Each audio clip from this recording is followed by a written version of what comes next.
The silence that follows is absolute. Not the pregnant pause of held breath, not the waiting quiet before thunder. This is the silence of aftermath, of things that have ended and cannot be taken back. The crystalline chamber that moments ago rang with divine fury and mortal screams now holds only ragged breathing and the soft patter of settling dust. Where Threnos stood, that impossible fusion of man, artifact, crystal, and 50,000 souls, there's just absence. And on the floor, crumpled like discarded laundry, lies a human form. Just human, but he's breathing. But barely. The Etherean sits separate on the shattered floor, its light dimmed to a sullen pulse, like a heart removed from a chest, still trying to beat out of habit rather than purpose. Crystalline shards from the battle's devastation catch what little light remains, turning the chamber into a field of broken stars. Ashes still drift through the air. Not dust from the battle, but the actual remains of your friends. Celestia's ashes carry the faintest hint of frankincense, even now. Mite's. There's nothing recognizable as Mite, just absence where he should be. And Alden, gods, you barely knew him, but his ashes mingle with the others, another loss in a victory that tastes like defeat. Raarh and Saxi. You all stand around Thalmian's broken form. What do you do? Joe, I'm trembling, not from exhaustion, not from my wounds. I'm trembling with rage, pure rage that needs a target, needs something to destroy. My sword is by my side, still unsheathed, and it's still slick with that divine ichor. Muscle memory from 100 battles is telling me to finish it. Make sure, never leave an enemy breathing at your back. I say, fuck this, fuck him. He was part of it. I raise my sword slowly. The blade catches what little light remains in the chamber. Thalmian doesn't move, can't move. His chest barely rises and falls, each breath a monumental effort for a body that's been merged with an artifact for 2 millennia. As you're doing this, I need you to make a perception check, Raarh. Okay, that's a 14. You notice something as you stand over him. His face, beneath the grime and crystalline dust, is wet with tears. Not new ones. These tracks have been carved by 2,000 years of crying that his body couldn't physically perform while merged. The salt has literally created scar tissue channels in his skin. I continue to raise my sword. No. Joe, I grab Raarh's arm. Don't do this, Raarh. Saxi, your hand on Raarh's arm feels impossibly small against his rage-swollen muscles, but your grip is desperate, fingers digging in with more strength than your artificer frame should possess. Make a contested athletics check against Raarh's strength. Shit, that's only a 12. Natural 20. Your arm doesn't even slow him, Saxi. Raarh's rage-fueled strength is beyond anything you can physically stop. You know that, but you do it anyway. He was as much a slave as the 50,000. You heard what happened. Thalmian was trapped in there. He didn't choose this any more than those preserved people chose to be frozen. He tried to save them. Get the fuck off me, Saxi. He killed them. He was part of that thing. Was he?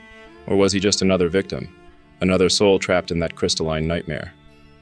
Raarh, please. I don't give a shit. Celestia's gone. Mite's gone. Alden, fuck, we barely knew him, but he's gone too. Someone has to fucking pay for this. The sword trembles in your grip, Raarh. Every instinct, every fiber of barbarian fury says to bring it down, to end this, to have at least this much control over something in this nightmare. But then you hear it. Another voice. Not external. Internal. Boy, listen to your friend. This isn't justice. It's just anger. Shut up, Dad. You don't get to lecture me about restraint, not you. Which is exactly why I know what I'm talking about. I've walked this path, son. Killing him won't bring them back. Won't make the hurt smaller. Just makes you smaller. They're dead, Dad. Our friends are fucking dead. And killing this broken man changes that how exactly? You think Celestia would want this? That little cleric who always saw the good in people? You think she'd want you to execute a man who spent 2 millennia being tortured by his own good intentions? I don't... Pendleton suddenly whirs to life, his mechanical form hovering closer, optical sensors flickering. If I may interject, Master Thalmian was not in control of his actions. My recordings indicate he fought against the merger for 1,247 years, 8 months, and 16 days. Every day he attempted to release the preserved citizens. Every day he failed. He is as much a victim as... Victim? Our friends are fucking dead. Where's their justice? Where's their... Fuck! Joe! My voice just cracked. I'm trying to stay angry, but I can't. My knees are giving out. You drop to your knees, Raarh. The sword's still in your hand, but it's lowering. I can't do it. Fuck! Fuck! They're gone. They're really fucking gone. The sword drops completely now, the tip hitting the stone with a metallic ring that echoes through the chamber. All right, he's not going to kill him. Good. Joe, I'm looking around and...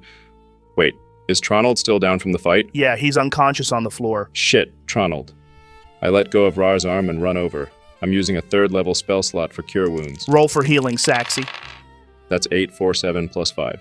24 points of healing. The healing energy flows into Tronald's battered form. His eyes flutter open slowly, unfocused at first. The first thing you see, Tronald, is the devastation around you. The shattered chamber, the dimmed Tyrion, your friends standing but clearly wounded. Roll for perception. That's a 16. You immediately notice 2 things. First, there are only 3 of you standing. Second, Raarh is standing over a human body with his sword raised, tears streaming down his face. Is it over? Did we win? Yeah, mate, we won. But the cost... Where's Celestia? It's at that point it hits me, Joe. The memories are flooding back. I'm looking around frantically for familiar faces that aren't there. No. I guess. Sometimes this is what winning looks like, Tronald. Half our family dead, and this piece of shit still breathing. Raarh, don't do it. Why not? Give me one good fucking reason why not. Because Celestia wouldn't want it. She'd want us to be better. And then, unexpectedly, a voice from the floor. Weak, broken, barely a whisper. Do it. Please, just do it. I've lived too long. Seen too much. Been too much. Let me rest. Let me finally rest. You don't get to fucking choose. You don't get the easy way out. Joe, I raise my sword as high as I can. Raarh, stop it. And I smash it into the floor right next to his head. The blade sinks 6 inches into solid rock. The stone cracks, spider webbing out from the impact. Thalmian doesn't even flinch. Fuck! Joe, I let go of my sword, just leave it there stuck in the floor, and I'm just sitting here on my knees, not saying anything. The chamber falls silent except for ragged breathing. Your sword stands vertical in the cracked stone like a grave marker. Joe, I want to say something, but I'm giving him space. Just watching. Same. We're all just processing. After a long moment, a soft groan escapes from the figure on the floor. Thalmian's eyes open slowly. For the first time in over 1,000 years, they're just human eyes. Brown, tired, confused. No divine light, no crystalline reflections, no 50,000 souls screaming behind them. Where? What year is it? His voice is hoarse, barely a whisper. The preservation. Did I? Joe, I'll answer him. You've been trapped in stasis for about 2,000 years, give or take a century. The armies are long dead. Everyone from your time is long dead, except you. 2,000 years. He tries to sit up, but immediately collapses. Everything hurts. Why does breathing hurt so much? Your body's been merged with an artifact for millennia. I'm surprised you can breathe at all. Also, you were just separated from it by antimatter. That probably didn't help. Antimatter? What? How? Never mind. The people. The preserved citizens. Are they... Dead. All of them. Gone when we killed that thing you became. Make an insight check, everyone. 15. 19. 8. Saxy and Tronald, you see Thalmian's face crumple. Not in surprise, but in relief so profound it looks like grief. Finally. They're free. After all this time, they're finally free. No more voices. No more screaming. Just silence. Beautiful, terrible silence. He's crying again, but this time, there are happy tears streaming down his face. Master Thalmian! Pendleton, you're still functional?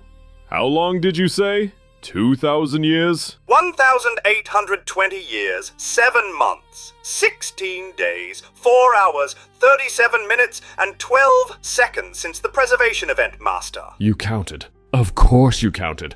Oh, my old friend, I'm so sorry. You've been alone all this time. Actually, I entered hibernation mode. These individuals reactivated me upon their arrival. There were 6 of them initially. 6? But there are only... You can see Thalmian trying to count, but his memories are fragmenting. Ancient battles mixing with recent ones. Faces from 2,000 years ago overlapping with the party. The battle, it's coming back. In pieces. Divine energy. Screaming. And then... The realization hits him like a physical blow. I killed them. 3 of your companions. The Divine Blast, that was me. I killed them! He curls into himself, pulling his knees to his chest despite the obvious pain from the crystal fragments embedded throughout his body. Yeah, you did. There. What? He asked? He should know. It wasn't you, it was Threnos. The merger of you, the Eterian, and 50,000 souls. You weren't in control. Does that matter? They're still dead. Thalmian's whole body seems to deflate. 2,000 years of fighting for control, of trying to save everyone, and his final act before freedom was to kill 3 people who were trying to save him. The weight of that irony settles on him. We need to help him. Yeah, you've got stuff, right, Saxy? Yeah, I'm almost full. Joe, I cast Cure Wounds at 2nd level. Roll it. That's 6 and 7 plus 5. 18 points of healing. The healing energy flows into Thalmian, but something's wrong. The magic seems to catch on something, sparking and stuttering. Make a straight intelligence check, Saxy. That's a 21. The healing magic is being disrupted by something embedded in Thalmian's body. It's still healing him, but not as efficiently as it should. So you mean like healing him by half? Exactly. What is that? What's happening to me? Joe, I want to examine him. Investigation check. Make it with advantage. Pendleton will help you with his sensors.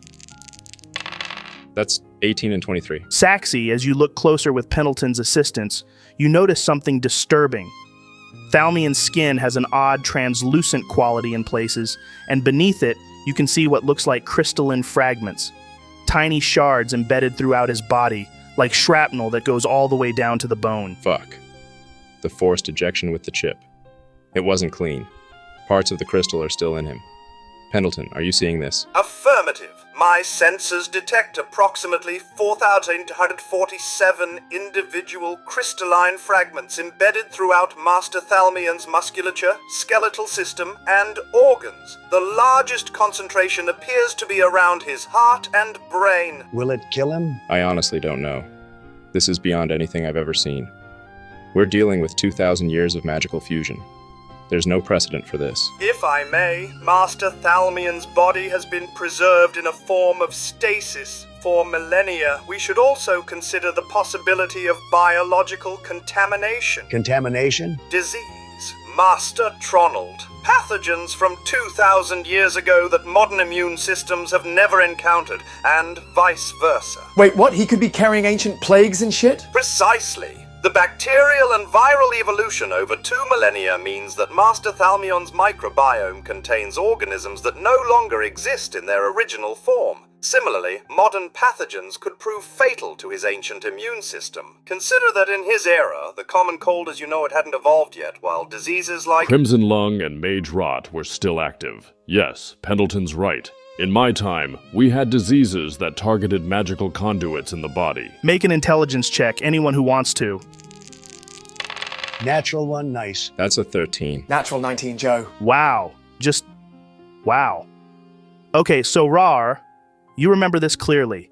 Years ago, when you were separated from your tribe and terrorizing the countryside, you cornered this scrawny healer type in a tavern. He was drunk, trying to act brave, and he said something like, "You orcs are a disease just like Crimson Lung used to be. It's a shame you didn't die out when it did." Then he spat at your feet. Great. So he's a walking plague bomb. Also, Joe, that guy who compared me to Crimson Lung, did I kill him? Oh yeah. You threw him through a window, then went outside and finished the job. Neat. Good times. As I was saying, but modern diseases, a simple flu could kill me. Shit, he's right. Joe, should we be worried about catching something? Make a medicine check. Anyone who wants to assess the actual risk. I'll try, that's only a 10. You're not sure about disease transmission, but Thalmian looks rough. His body temperature is wrong.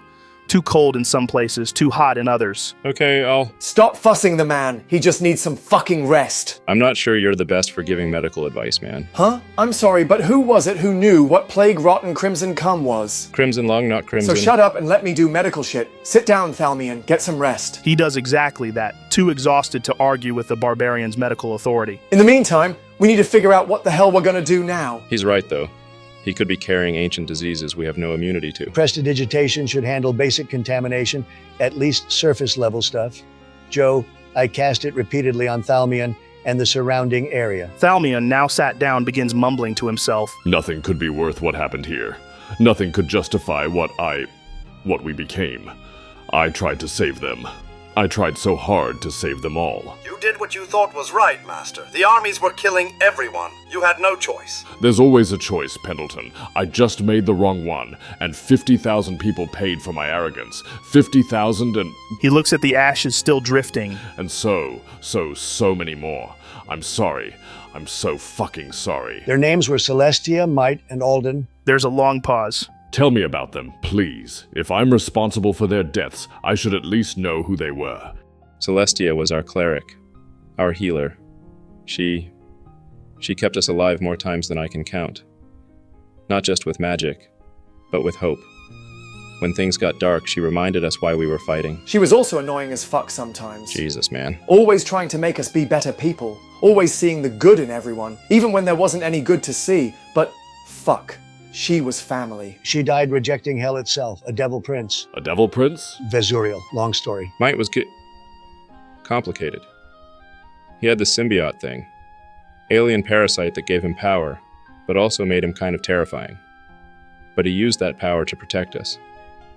Every creepy thing he did, every violent impulse, it was all to keep us safe. He died trying to fight even when he was already dead. The stubborn bastard wouldn't give up even when his heart was literally destroyed. I also have no doubt that the parasite would have begged him for full control before the end. The fact he didn't give it, well, that just shows his courage. And Alden? We barely knew Alden. He was new, created by our friend Zabras using techniques that apparently our people pioneered. He was artificial life, but he was real as any of us. Created life? We actually succeeded in that? Master Thalmian, you don't remember that your techniques for creating consciousness were indeed successful? I am proof of that, remember? But you're mechanical, Pendleton. Oh. This Alden was... Flesh and blood, indistinguishable from a natural person except for how he came to be. Actually, Thalmian, I should tell you something. I'm the one who perfected your techniques. Or rather, Lord Tanavir did, and it's complicated. What do you mean? I'm a vitamantic clone of Lord Tanavir. He was Arcantarian, basically what the Omnitheon became after 2,000 years of exile. He took your research and pushed it to its absolute limits. He taught the techniques to another who wasn't even Omnitheon descended, which proves the process can be learned by anyone. And then he created me. The process and timeline of which is still a little unknown. Wait, you're Omnitheon? He almost jumps to his feet, but the crystal fragments make him wince and sink back down. Ugh. Well, not really, but also yes, I have all of Tanavir's memories up to a point. His knowledge, so I remember your era kind of through his memories of studying it, and he built on your work to create, well, me. I'm so confused. You're artificial, but you have your own consciousness. Not a simulacrum that's just a puppet, or a clone that's the same person in a new body. Completely independent. Simulacrum creates a hollow copy that can't grow or learn. Clone just makes a backup body for the same soul. What Tanavir did was create an entirely new being. I have his memories as reference material, but my own soul, my own will. I've had children. But the soul generation alone would require... It should take the life force of dozens of people just to spark one new consciousness. That's what you thought, yeah. But souls aren't energy to be transferred. They're more like seeds. Under the right conditions, with the right vitamantic cultivation, consciousness just emerges. Like how life springs from seemingly dead soil. The complexity of that working would be... Staggering. Yeah. Tanavir avoided it for a long time for some reason, then spent 300 years perfecting it. The ritual components alone used to cost more than some kingdoms. but once he understood the principles, he could teach them. I taught Zabras in just 5 years. Whoa, Tronald. What? You just said Tanavir spent 300 years perfecting it. Did I? You did. The words came out naturally, like remembering something you've always known. 300 years, Tronald. Humans don't live 300 years. Thalmian is staring at you with a mixture of fascination and concern. That's not human. Whatever this Tanavir was, he wasn't human. Not fully. Well, I mean, he was pretty powerful for his time, or at least that's my memory of it. Joe, I'm trying to focus on the memories. When did Tanavir actually start his work? As you dig through the inherited memories, dates become clearer. You remember Tanavir referencing the Third Founding's end, year 1250. He was already working then. The First Age lasted 1,500 years after that, and he was active through most of it. Fuck me, he lived through the entire First Age, started his work in the Third Founding, and was still working in the Second Age. That's over 1,800 years, like you, Thalmian, but not attached to an artifact. Wait, what? Say that again? Over 1,800 years. The memories are clear.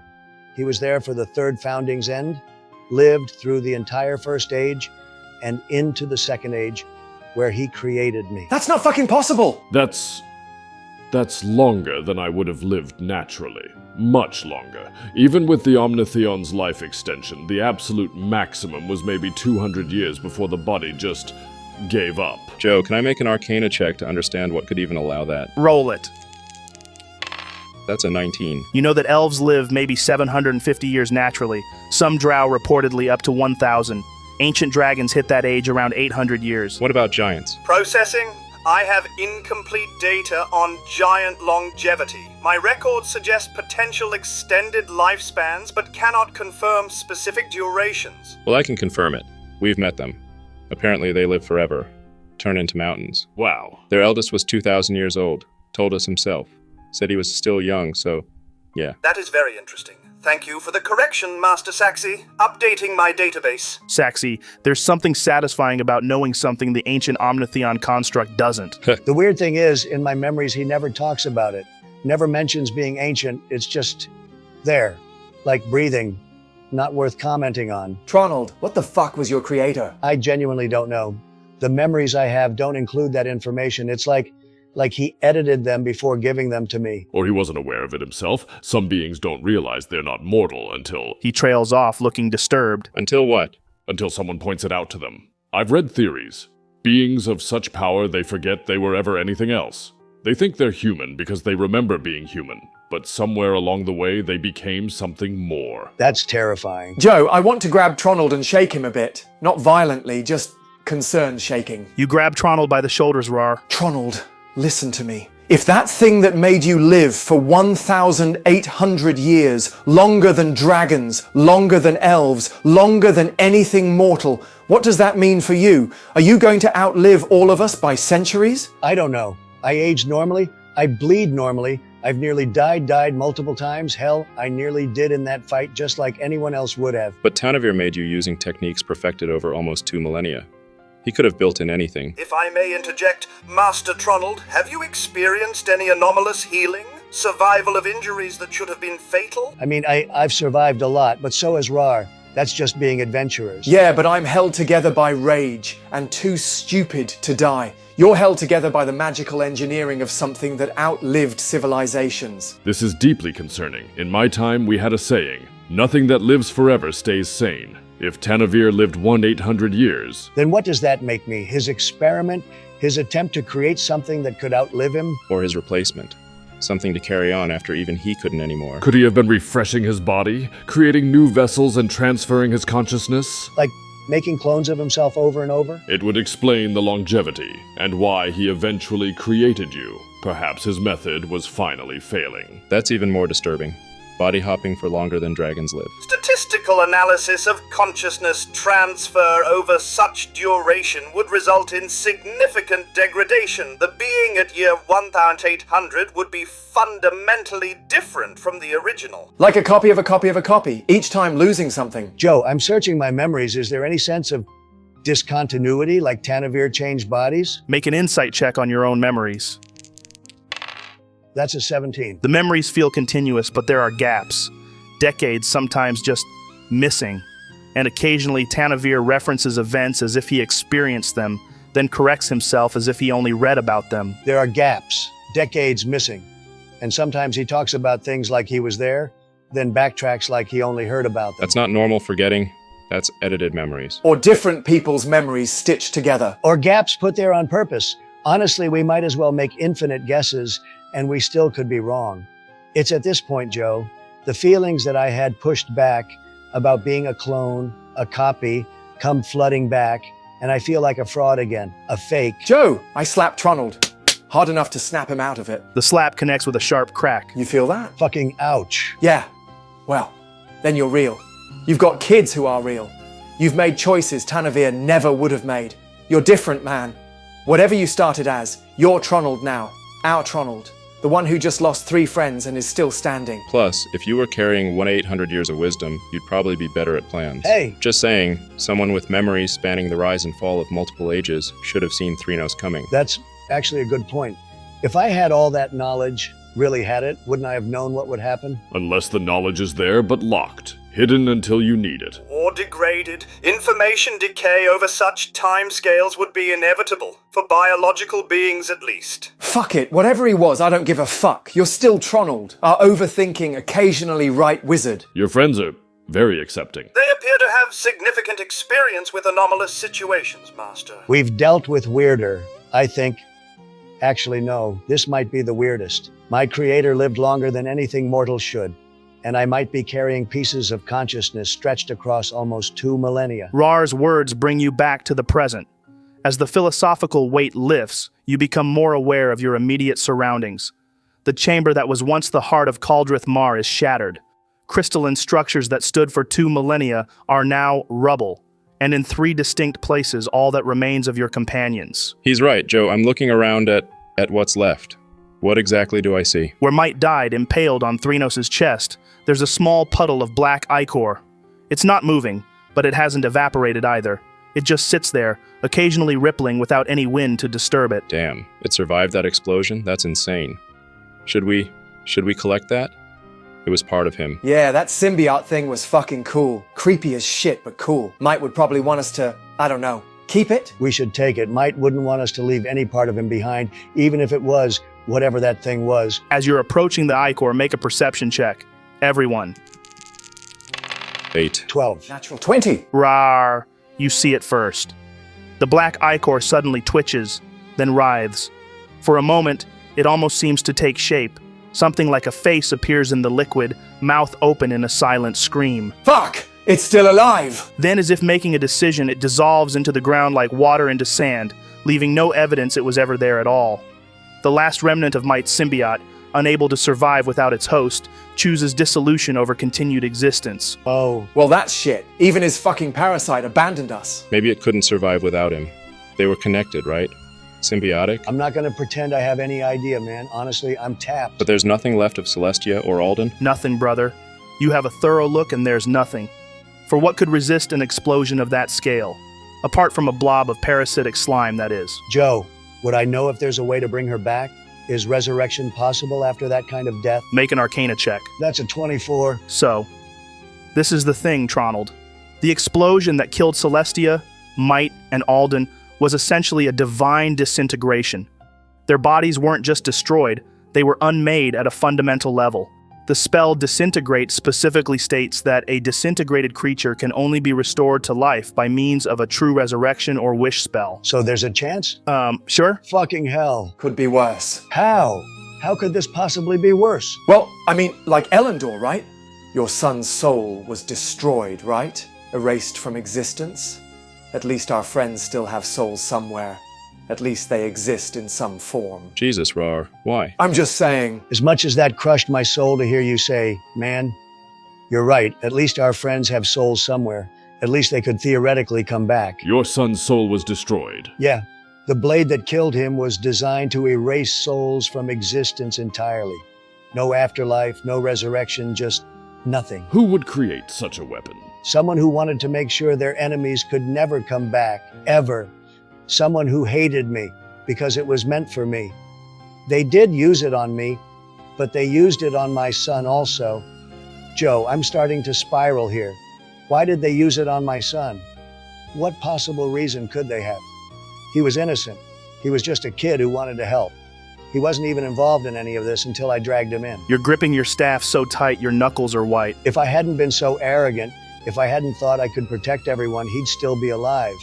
Not just alive, his soul would exist. But no, I had to play hero. I had to think I was smart enough to outmaneuver everyone. And now my son doesn't even get an afterlife because someone wanted to hurt me. They won. You understand? Whoever made that blade, whoever wanted me erased, they won. They didn't erase me. They did something worse. They made me live knowing my son's soul is gone forever because of my choices. Because I wasn't strong enough, wasn't smart enough, wasn't there when he needed me. Tronald. And the worst part, I can't even remember clearly how it happened. These inherited memories from Tanavir, they're so jumbled with my own. Did I fail him as myself or as an echo of someone else? Was it my arrogance or 1-800 years of accumulated hubris that got him killed? Joe, I want to interrupt him before he goes further down this hole. What do you do? I grab his shoulder. Hard. Tronald, stop. Your son's death isn't on you. It's on the bastard who swung that blade. But if I hadn't... If you hadn't what? Been born, existed, tried to make the world better? Fuck that logic. By that reasoning, every death is your fault for not preventing it. That's not guilt. That's narcissism. Your friend is harsh, but not wrong. I spent 2 millennia blaming myself for every soul trapped with me. It accomplished nothing except more suffering. At least those souls still exist somewhere. My son is just gone. If I may, Master Tronald, the complete erasure of a soul is theoretically impossible according to fundamental magical law. Energy cannot be destroyed, only transformed. The blade was designed specifically to break that law. Designed to, perhaps, but achieving it. Even the gods struggle to truly unmake things. Perhaps your son is not erased, but displaced, scattered, changed beyond recognition, but not gone. That's just false hope, Pendleton. Is hope ever truly false if it allows one to continue functioning? Pendleton, what kind of power would it require to bring him back? The chamber goes quiet. Everyone turns to look at Tronald. Tronald, no. You're not seriously considering... I'm not. I wondered. After what we just saw with Thranos, I'm not touching an Eterion for that.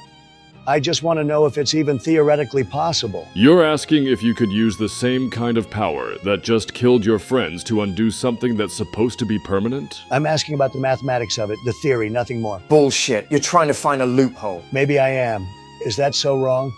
To want to know if my son could theoretically exist again? Calculating. If we assume the soul-destroying weapon successfully converted your son's essence into a state that cannot be recovered by traditional resurrection magic. English, Pendleton! The power required to reconstitute a completely unmade soul would need to exceed the power that unmade it by several orders of magnitude.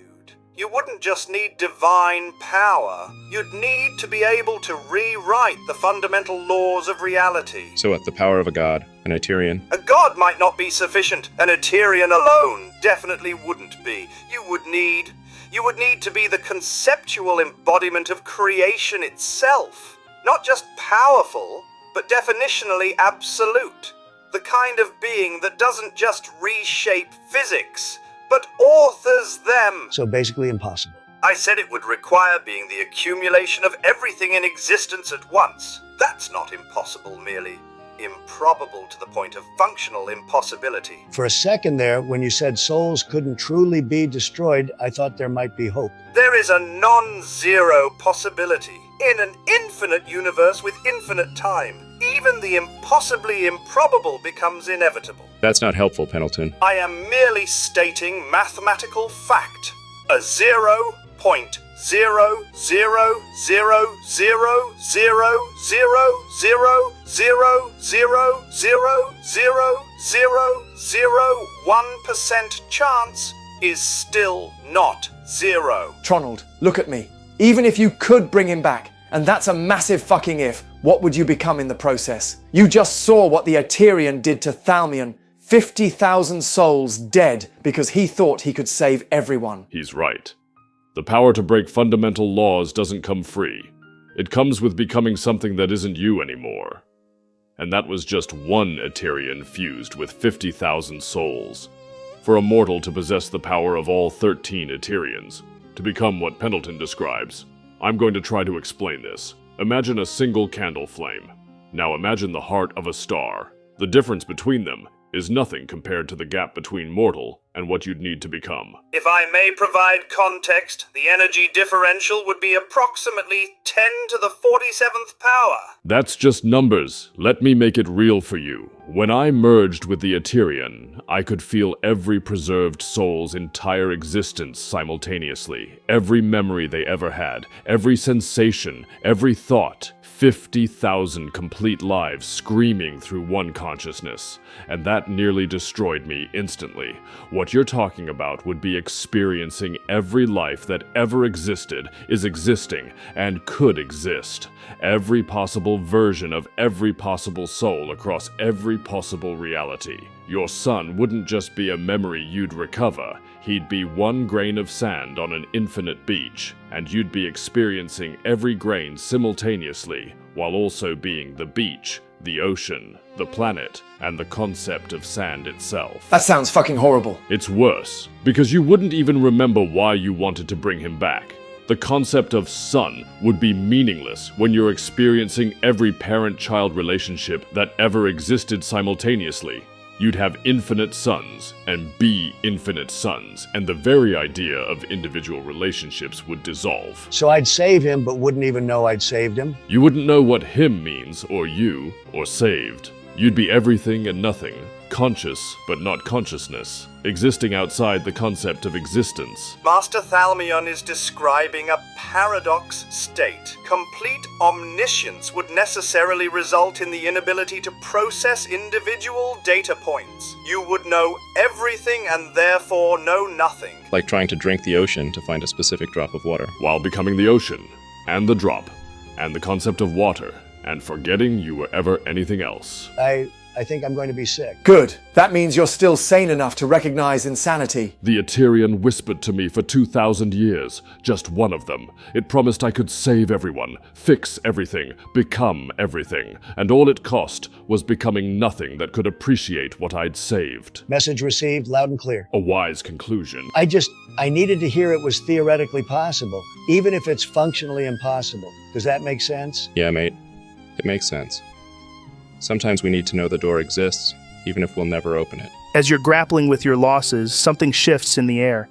It's subtle at first, like pressure releasing from your ears after a long climb. Then you feel it fully. The magical weight that's been pressing down on you since entering Caldrith Mar just lifts. Your ears pop. The air feels thinner, cleaner somehow. Suddenly there's a crackling in the air, and a blue light coalesces into a translucent image. It's Zabras. Finally got through. So Alden's dead then, huh? Zabras. Holy shit, Zabras. About fucking time. Where the hell have you been? Trying to reach you for the last 3 hours, actually. Whatever was blocking me just vanished. Zabras, yeah. Wait, how did you know about Alden? I felt it. Comes with creating him. When something you make dies, you know. Though I gotta admit, I was hoping that one would last longer. He was so handsome. Like, unnecessarily handsome for someone who was gonna be throwing fireballs around. Jesus, it's good to hear your voice.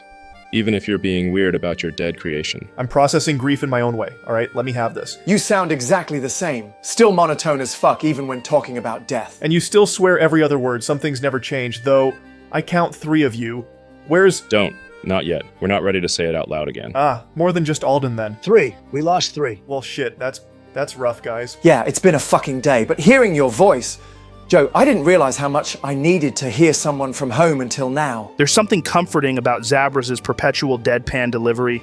After the chaos and grief, his familiar monotone feels like an anchor to normalcy. Okay, before we get into the death count and emotional processing, what's with the half-dead guy on the floor and the floating tin can? I am a sophisticated Omnitheon construct, not a tin can. It talks. Of course it talks. That's Pendleton. He's been down here for 2,000 years waiting for his master. And the half-dead guy is his master. Thalmian, original Omnitheon, created the preservation that kept 50,000 people in stasis. You're telling me you found a living Omnitheon citizen? Technically living. He's got crystal shards embedded throughout his body from being merged with an Eterian for 2 millennia. Merged with a... You know what? I don't have enough time on this spell to unpack that. Is he dangerous? Only to myself, apparently. And it talks too. Great. Look, we can do the full debrief when you get back. But right now you need to know what's happening up here. Which is? The magical explosion you caused was detected as far as South Viridia. Hell, I felt it in the weave itself, like someone took a hammer to a spider's web. You felt it in the weave? Oh yeah. Did some scouting after the ripples hit. The entire magical lattice around Caldrith Mar just screamed, then went silent. I've been trying to pierce through, running calculations, trying different angles. Nothing worked until just now. The fuck does any of that mean? It means whatever you killed down there was basically a magical dam, and that dam just broke. Every sensitive in 300 miles felt it instantly. Past that distance, it took some tuning to detect, like finding a specific frequency in static. I've already intercepted 2 scrying attempts from Arcantara trying to figure out what happened. Shit. Arcantara knows. What about the Empire? The Empire, North and South Viridia, Zephyria, hell, the whole of Mortalizur. And at least one thing that shouldn't exist pinging from the Shadowfell. They all felt it. Some are already moving. Moving? Moving where? Toward you, away from you, surrounding it. I've been monitoring the Weave's traffic. Think of it like watching ripples in water to see who's swimming where. There's at least 6 different magical signatures converging on your location. Different speeds, different methods, but all heading to Caldrith Mar. How long do we have? The fastest? Maybe 3 hours. Teleportation's still scrambled in that region. Whatever you broke is causing magical turbulence. But once it settles, you'll have visitors. Wait, how did you even get through to us if teleportation scrambled? We're beneath Caldrith Mar. The whole city had barriers preventing... The barriers are gone, but the magical scarring remains. Like, imagine you removed a wall, but the paint outline is still there.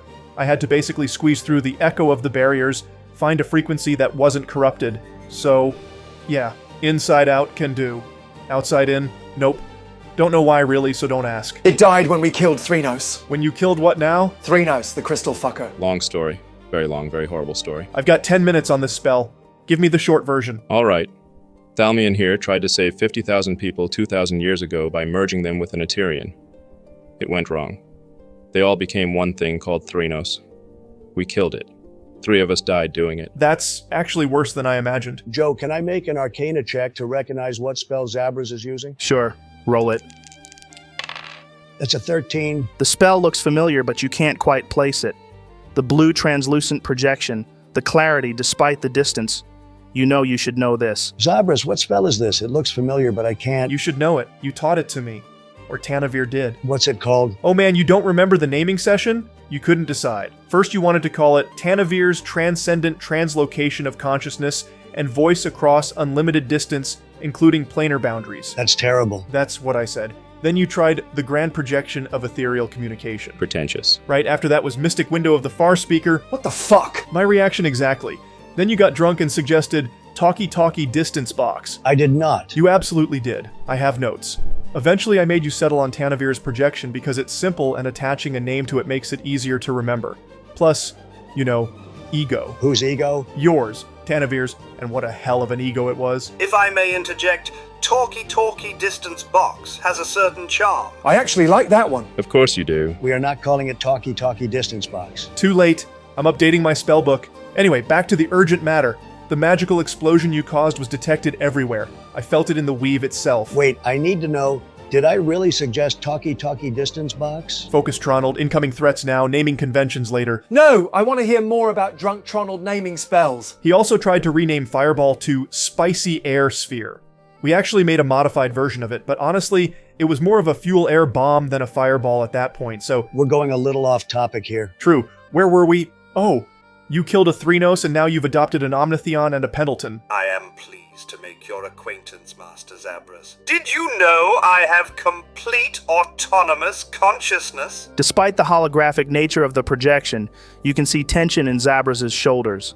His usually relaxed posture is rigid, and his eyes keep darting between Pendleton, Thalmian, and the spots where your fallen companion's ashes still drift through the air. You look a bit stressed there, Zabras. Oh no, I'm totally calm about the fact that you found a living Omnitheon citizen and a functional consciousness construct, the knowledge you both must possess. This is a completely normal Sunday. It's Monday. Even worse, I hate Mondays, but seriously, a functioning Omnitheon construct and its original creator? I'd love to talk with you both when there's time, the knowledge you must have, but right now, what's your plan? Because like I said, you've got limited time before every power-hungry asshole in 300 miles converges on your location. We were thinking about exploring that massive mountain we saw, but honestly, I'm looking around at my battered companions, Joe, and I say, I don't think any of us have it in us right now. We're defeated, Zabras. I'm defeated. We won, but we're defeated. Then come to Amlaroon. You need rest, medical attention, time to mourn. When you get here, I'll take a crack at getting those crystal shards out of your friend there. We'll have some mint tea, share stories, process what the hell just happened. Wait, we've never actually been to Amlaroon. Hold on a fucking second. You sent me to a random island you've never actually been to? We had it on good authority that it would be safe for the rebellion. Good authority? Good authority? To be fair, it worked out, didn't it? That's not the point. You could have sent me to a volcano or a kraken nest or... You know what? Never mind that. How would we even get out of here? This place, Zabras? It's fucked. We're not just walking out. Just teleport. The barriers are down, remember? I've got a portable teleportation circle set up on my end. Just, I don't know, scry on me or something. I'll show you the circle, then you teleport over. Simple. A portable teleportation circle? Where the hell did you learn that? Let me guess, Lord Tanavir? Actually, I developed that myself, you fucking smartass. Not everything comes from your ancient sugar daddy's memories. Sugar daddy? What else do you call someone who gives you everything, including consciousness itself? I hate that. I hate that so much. Too bad. Anyway, I was working on mobile circle theory for months. Turns out if you inscribe the runes on specially treated cloth with adamantite-infused ink, you can roll it up and deploy it anywhere. Revolutionary, honestly. That is quite ingenious, Master Zabras. The Omnitheon never considered portable solutions. See? The ancient construct appreciates my genius. Great, his ego's getting worse. My ego is perfectly sized, thank you. Now, are you coming or not? Because the clock's ticking and I really don't want to explain to the rebellion why their heroes got murdered by opportunistic vultures. Wait, the Eterian. Joe, where is it exactly? The Eterian crystal lies on the shattered floor where it fell when Threnos was severed from it. It's dimmed considerably from its blazing fury during the battle, now pulsing with a slow, almost cautious light, like it's waiting to see what happens next. So what the fuck do we do with this thing? This thing that got our friends killed? We take it. That's why we came. That's why they died. Wait, you have the Eterian? You've actually got one? The second one. We already have one from Vizuriel. You have two? And you're just mentioning this now? I'm sure we mentioned that. No, you didn't. Been a bit busy with the whole dying friends thing, Zabras. Right. Sorry. Right. I'm going to set up this circle, so scry on me in 5 minutes, then teleport over. I'll speak to you soon. Peace. The holographic image flickers once, then dissipates into motes of blue light that fade like dying stars. The chamber feels suddenly emptier without that connection to the outside world. Joe, I'll give it 5 minutes, then use my scrying crystal to look for Zabras. 5 minutes pass slowly. When you activate the crystal, there's no need to roll. Zabras deliberately fails his save. The image clarifies, showing him in what looks like a workshop. Through the windows behind him, you can see a tropical paradise. White sand beaches, crystal clear water, palm trees swaying in ocean breeze. The building itself is all smooth white stone and large windows, very open and airy. Zabras is standing next to a portable circle drawn on specially treated cloth, pointing at it deliberately. Perfect. I'll start casting teleportation circle to get us there. And how are you gonna do that, buddy? What do you mean? I have it in my spell book and it's a ritual, no? Nope. Fuck! Well, I don't have 5th level slots. What? You're telling me we're stuck here? I can't cast it. Not without a long rest, and we don't have time for that. Just use one of them long rest thingies? Are you completely insane? Yeah. I am not wasting something like that, something that could be researched for this. Joe, how long until those threats Zabras mentioned could arrive? He said 3 hours for the fastest, but that was assuming they had to travel through the magical turbulence. If someone finds a way around it... We're fucked. We're in no shape for another fight. I'll get us out. Huh? I turn to Thalmian, Joe. I know Amlaroon. Not this modern version, but the island itself. You've been there? But it's halfway across the world. 2,000 years ago, before the preservation, I spent 3 months on that island. We were studying the volcanic activity, the unique magical threads of the weave there. There was this little cove on the eastern side, protected from the trade winds. White sand, volcanic rocks worn smooth by centuries of waves. We used to sit there in the evenings, watching the sun set over the mountain, discussing theory, planning a better world. His eyes go distant, lost in memory. If it still exists, I can take us there. The teleportation spell. I still remember it. My body is broken, but my mind still has some capability. Master, in your condition, casting magic of such a level could... Kill me? Perhaps. But staying here will definitely kill us all. Gather close, friends. He struggles to his feet, Pendleton hovering anxiously nearby. You sure about this? You look like you're about to fall over. I've looked like this for 2 millennia. A few more minutes won't matter. Everyone, join hands. Physical connection will make this easier. Wait, Joe, I'm putting the Eterian in my bag of holding first. Just temporarily. The crystalline artifact disappears into the extra-dimensional space.